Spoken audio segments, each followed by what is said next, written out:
Action star Allu Arjun star నిర్మాత అల్లు అరవింద్ తనయుడిగా ఇండస్ట్రీకి పరిచయమయ్యారు. ఆ తర్వాత ఎన్నో హిట్స్ అందుకొని మంచి ఫాలోయింగ్ని సంపాదించుకున్నాడు. ముఖ్యంగా పుష్ప సినిమాతో పాన్ ఇండియా హీరోగా మారిపోయాడు.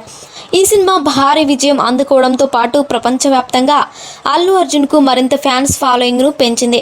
ప్రస్తుతం పుష్ప 2 షూటింగ్లో ఫుల్ బిజీగా ఉన్న విషయం అందరికీ తెలిస్తే. అలాగే యాక్షన్ స్టార్ ఆహా ద్వారా ఓటీటీ రంగంలోకి కూడా ఎంట్రీ ఇచ్చాడు.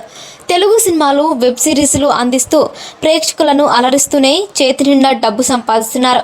అయితే మొదట తెలుగులో మాత్రమే అందుబాటులోకి తీసుకొచ్చారు. ఆ తర్వాత తమిళంలోనూ ప్రారంభించి మంచి కంటెంట్ ఉన్న సినిమాలను అందిస్తున్నారు. ఇదిలా ఉంటే తాజాగా అల్లు అర్జున్ ఆస్తులు అమ్ముకుంటున్నాడని ఓ వార్త వైరల్ అవుతుంది.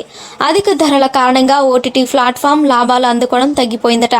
నష్టాలు వస్తున్నాయని ఆహా ఓటీటీ సంస్థ అమ్మకం కోసం అల్లు ఫ్యామిలీ ప్రయత్నిస్తున్నట్లు సోషల్ మీడియాలో పెద్ద ఎత్తున ప్రచారం జరుగుతోంది. ఇందులో నిజమంతా అనేది తెలియనప్పటికీ ఈ విషయం తెలిసిన వారు రకరకాలుగా స్పందిస్తున్నారు. మరిన్ని ఇంట్రెస్టింగ్ అప్డేట్స్ కోసం మా ఛానల్ని సబ్స్క్రైబ్ చేసుకోండి.